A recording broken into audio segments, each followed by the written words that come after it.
The thing is that I am not a student of the Turkish language or the Greek language. I may be using some words pronounced incorrectly. Caveat as we go in.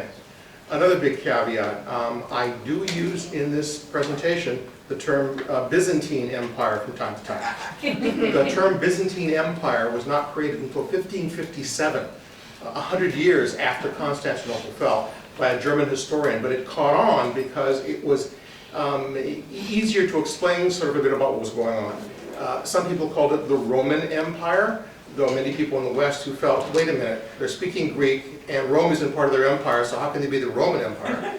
Other people called it the Greek Empire. It was called the Eastern Roman Empire by other people. I'm basically going to be calling it the Eastern Roman Empire or the Byzantine Empire. So just a caveat as we go through it. I realize that the way the screen is set up here, a lot of you can't read what's at the bottom. If you'd like, if you send my wife Olive an email, we can send you a copy of the presentation, and then you can actually read what's on the slide at home sometime. These, of course, some of the famous walls of Constantinople. They were obvious as you were coming up from the airport. All of a sudden, you saw the southern walls.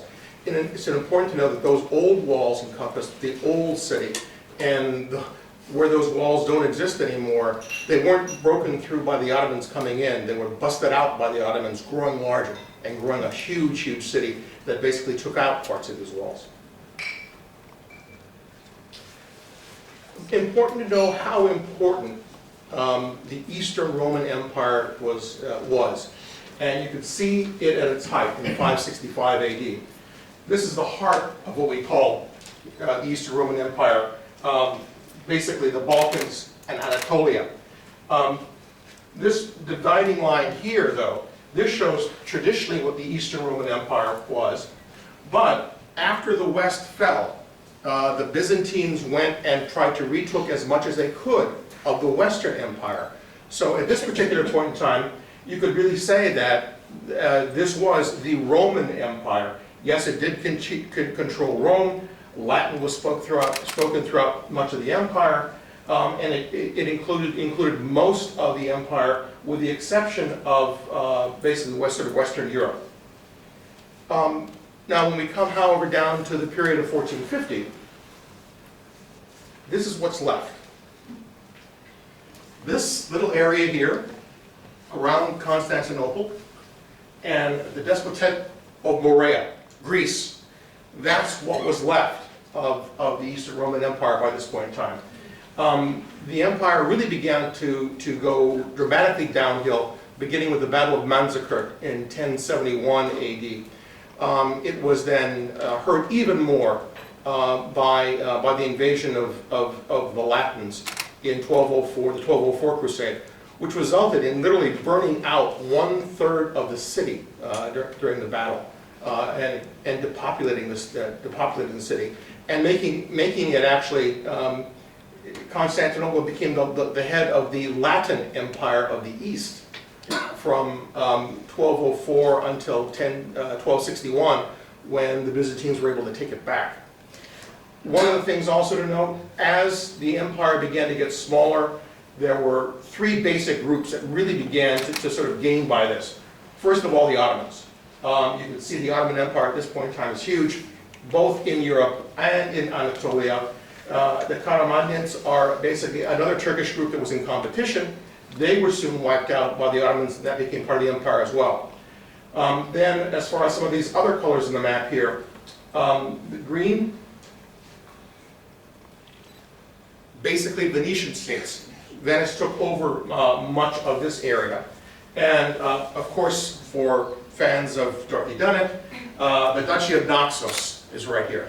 The Duchy of Naxos was a dependency of the Venetian Empire. And then in yellow, through here, states, islands that were beholden to the Genoese. And also of key to note here, Genoa and Venice constantly at war, constantly at loggerheads throughout this area, and fighting throughout much of this area for hegemony and trading. One other thing I have to mention, of course, with Dunnett being preeminent, is Trebizond. Trebizond had been independent for 200 plus years in 1450, but of course we have the infamous problem of Trebizond is right here under the label, so I can't show you where Trebizond is exactly. Constantinople, the capital of Eastern Rome, the center of the Eastern Roman Empire since 324 AD. It's a strong defensive position, protected on three sides by water, and it dominates the Bosphorus. Here we see the city walls. If you're coming up from the airport, you actually saw a group of buildings here. That's the Edikuli, where we'll be going tomorrow. Those 7 fortresses are built by the Turks, but they were built by the Turks at the old Golden Gate. So starting from here, then across to the Golden Horn, you can see this area is totally surrounded by water. This area here, the Golden Horn, is an area which is calm waters, good harbor.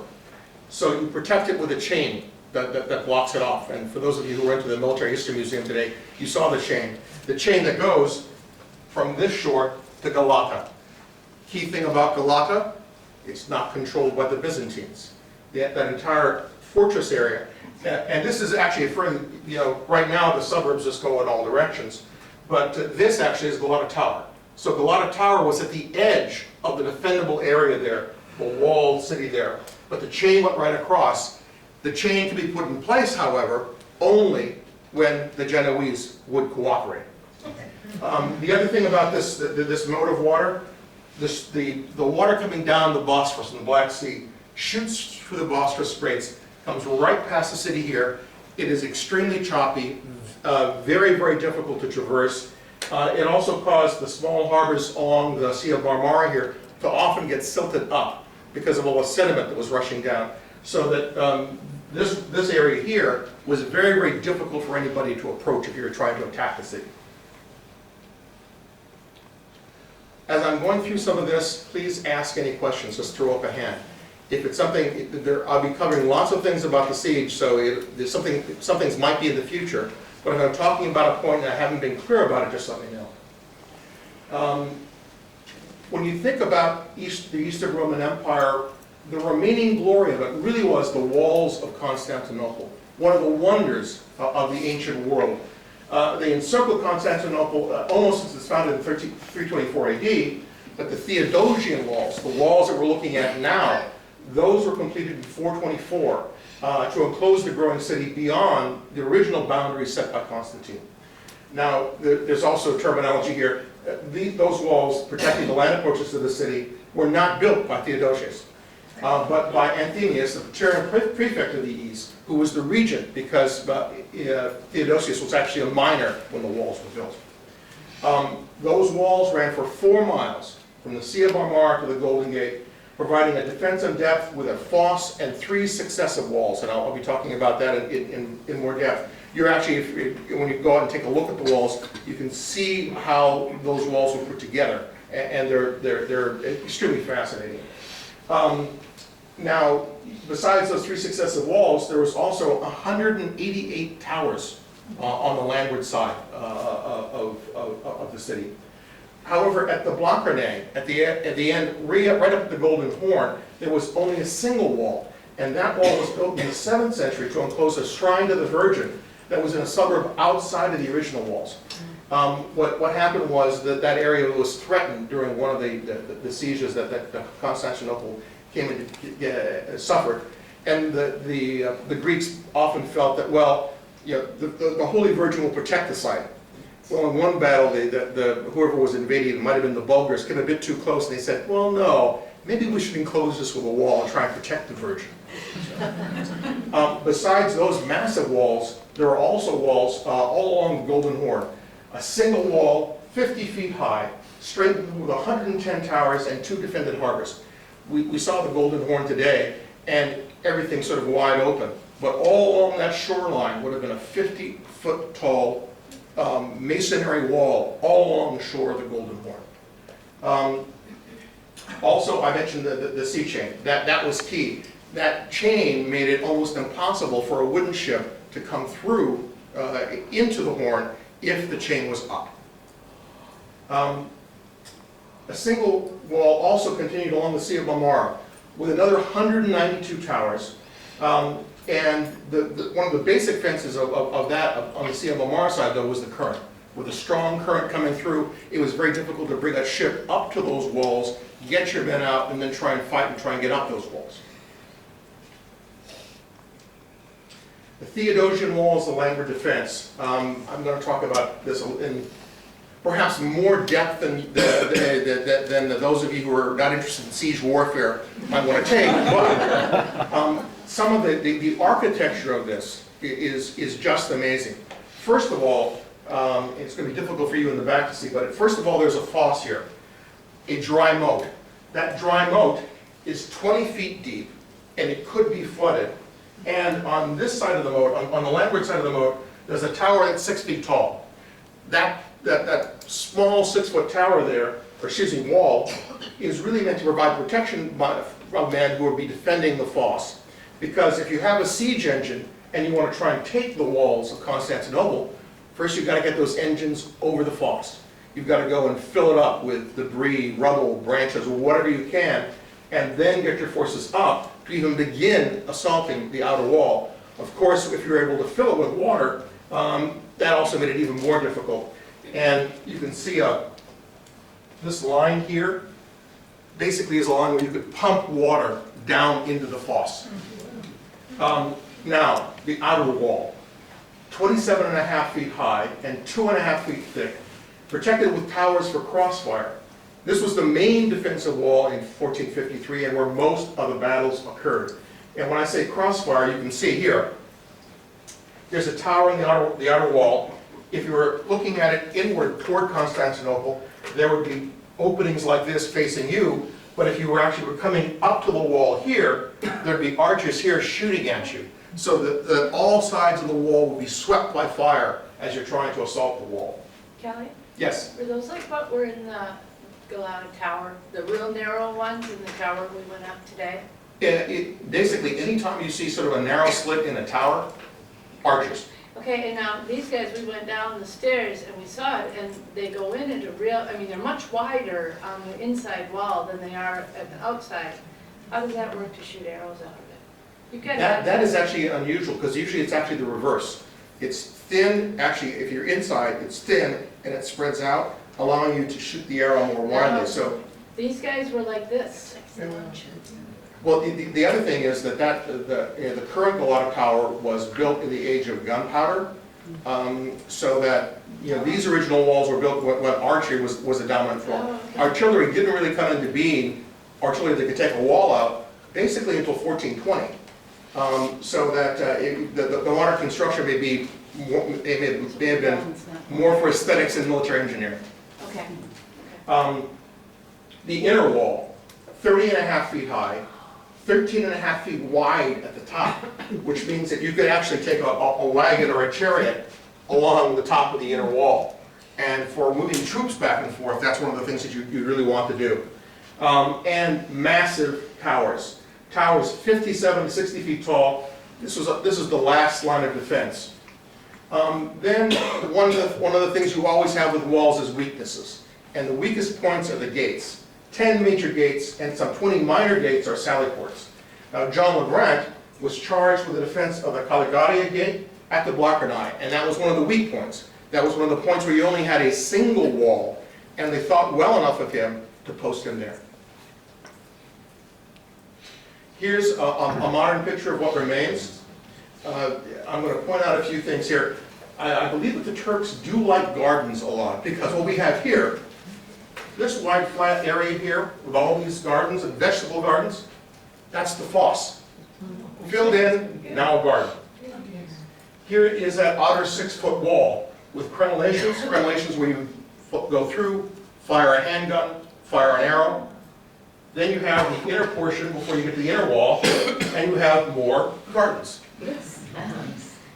Here's the inner wall itself, one of those towers, and more gardens. These areas are still being used and being lived in, but you can see the layer of defense.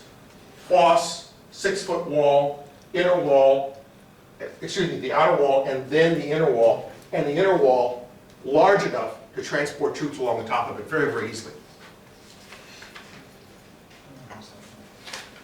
One of the key things about any battle, walls do not win battles. Armies win battles. There's a fair amount of detail here which would be easier for you to go through if you ask for a PDF of this, but a couple of basic things. First of all, the Byzantine forces. Total Byzantine forces, 8,000 troops.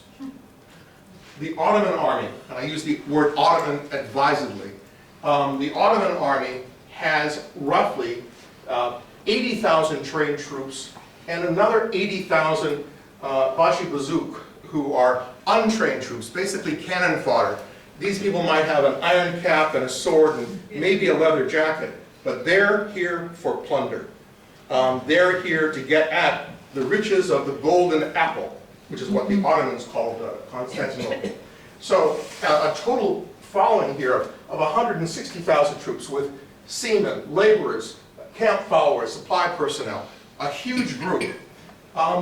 Besides those numbers of the armies back and forth, a couple of key things. First of all, the Greek population of the city at this time, 50,000 people. There were more Ottomans outside the city than there were Greeks inside the city, which is actually somewhat unusual. And only 8,000 of those people were armed fighters fighting back. Second of all, the reason why we use the term Ottoman army, the trained feudal troops that they had include the army of Anatolia, the army of Europe, basically Christians who were in Ottoman territory, and also vassal states. There were many Slavs and Vlachs who were fighting against, to get into Constantinople, fighting for an emperor who they had duties to. On the other side, what made up the Byzantines? One of the key things is when you take a look at it, as far as the Greeks within the city, there were only about 1,250 professional soldiers. Trained men with armor, men who understood guns, who understood the use of a sword, who could really sort of stand in battle in the breach. Then there were 3,700 Byzantine militia. These were men being pulled out of their homes to defend their homes. Again, sparse equipment and no real training at doing what they were doing. What was the real heart of the force besides the Byzantine professional soldiers? Latins. Interestingly enough, not the kind of Latins one would usually think of. First of all, Giustiniani Longo, he's a condottiero, a man who works under contract. He actually brought a number of mercenaries with him to Constantinople without a contract. But when he showed up with 700 trained men, Genoese mercenaries and mercenaries from Chios and Rhodes, the emperor said, basically, if you can hold the city for me, I'm going to give you one of the islands in the Aegean as payment for what you've done for me. Now, amongst those 700 people was Johannes Grant, or John LeGrant, and I'll be talking more about him later, but he was basically in the company of Giustiniani, and Giustiniani became the man who led the defense of the city. But besides that, Venetians and other Latins. Well, what are the Venetians doing there? What are the other Latins doing there? What are the Catalans doing there, for example?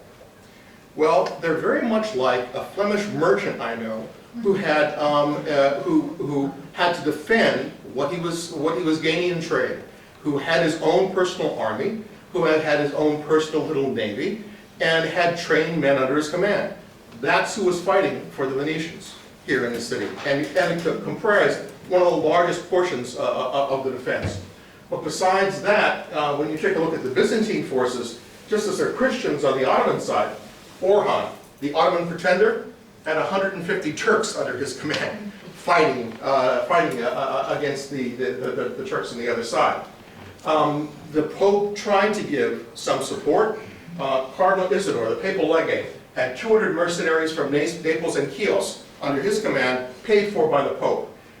During the siege, after the city was surrounded, there were some reinforcements. 300 additional Genoese mercenaries paid for by the Pope, and then the Byzantine crew of an imperial grain ship that had gone back and tried to bring in more grain to supply the city so the city would not starve.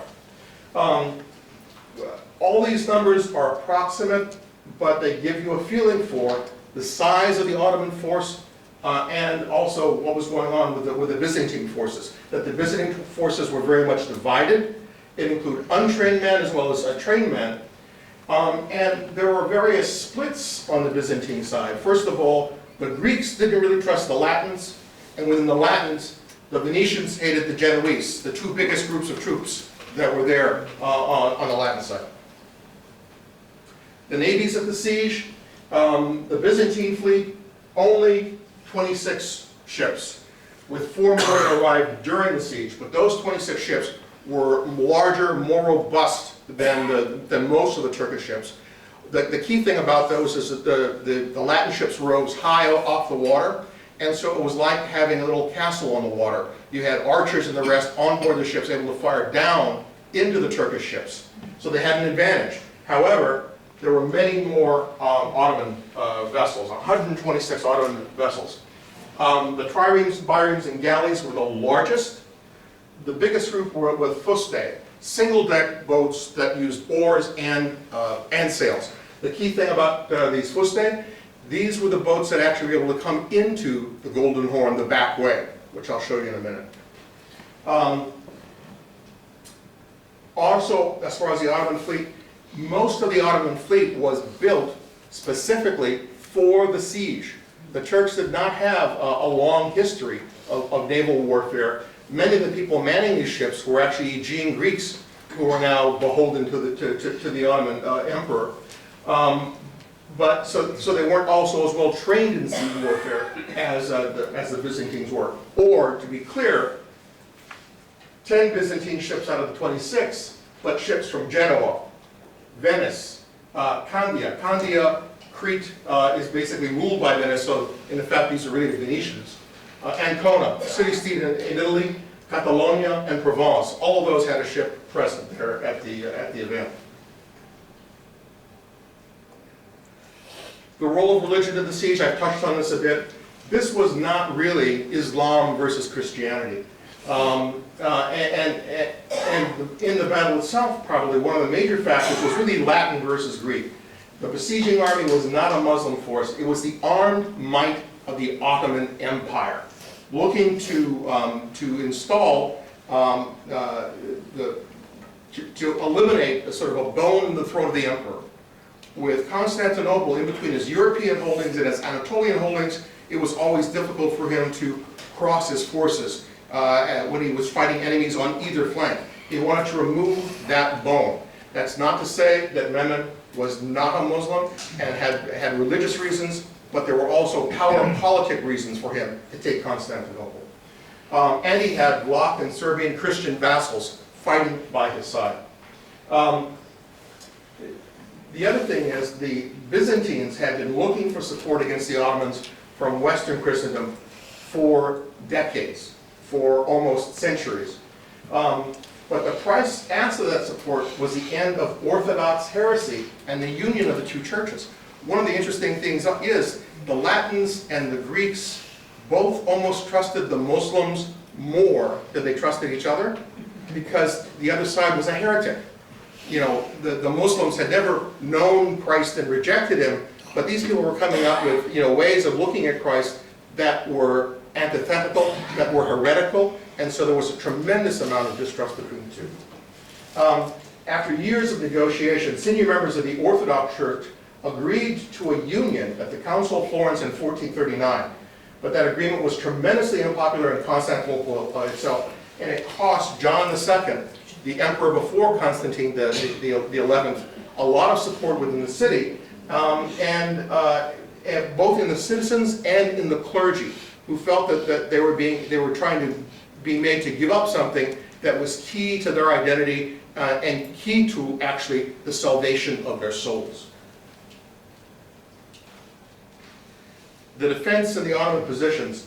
This map is actually one that's in French, but was probably the best one that I could find. A couple of key things to point out.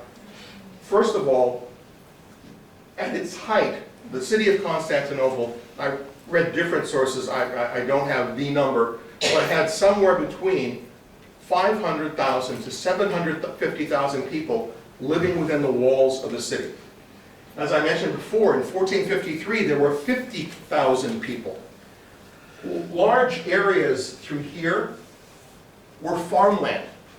There were small villages inside the city limits, with most of the people living in a band around here. So that the image usually you get of a city, a full city, is not what you really get in Constantinople at this time. It is shrunk. The city itself has shrunk as much as its overall empire has shrunk.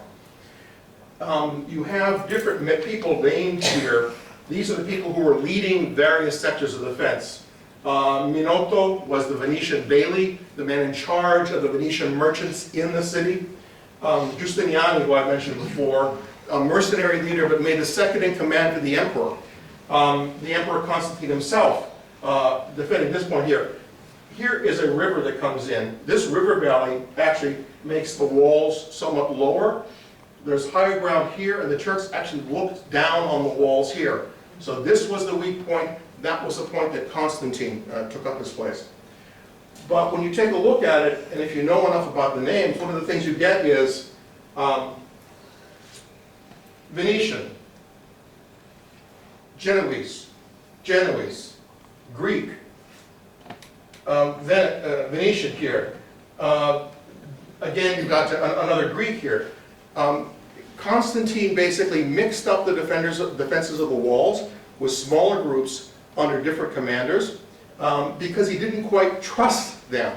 And he wanted to make sure that if somebody bolted and ran, only a small corner of the walls would be uncovered by that event. And he had, basically, in reserve, under Lucas de Paris and Nicholas Boudis, those were his reserves, and the reserves were Greeks that he was going to depend on. But he could not hold the city without the Latins. And mentioned before, with the chain here, difficult to break into the horn. How do you get around that? Take your ships, drag them over land, and take over the upper end of the horn.